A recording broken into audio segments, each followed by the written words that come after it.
on the engine's RPM and the position of the gas pedal or the manifold pressure.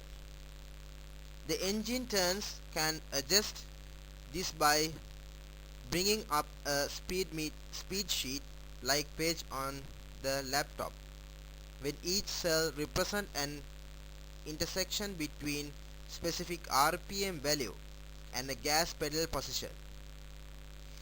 In this cell, the number of milliseconds that each injector should fire fuel is entered. By modifying these values, the monitoring the exhausted using a wide problem to see if the engine runs rich or lean.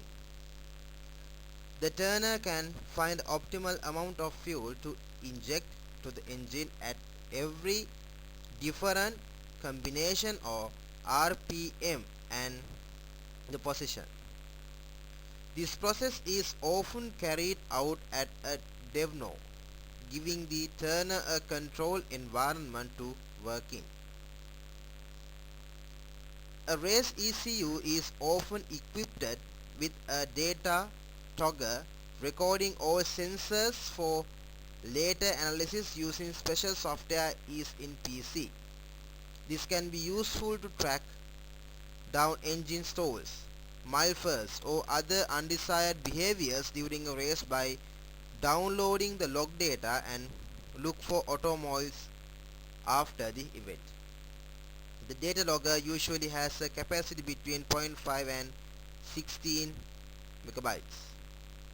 In order to communicate with the driver, the race ECU can often be connected to a data stack, which is a simple dashboard presenting the driver with a current RPM, speed and other basic engine data.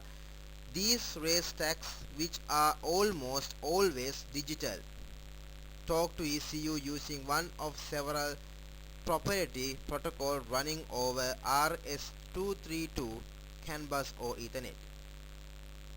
ECU flashing. Many recent, around 1996 or newer, cars use OBD2 ECUs that are sometimes capable of having their programming changed through the OBD port. Automotive enthusiasts with modern cars takes advantage of this technology when tuning their engines, rather than use an entire new engine management system. One can use the appropriate software to adjust the factory equipped computer. By doing so, it is possible to retain all stock functions and wiring while the custom tuned program.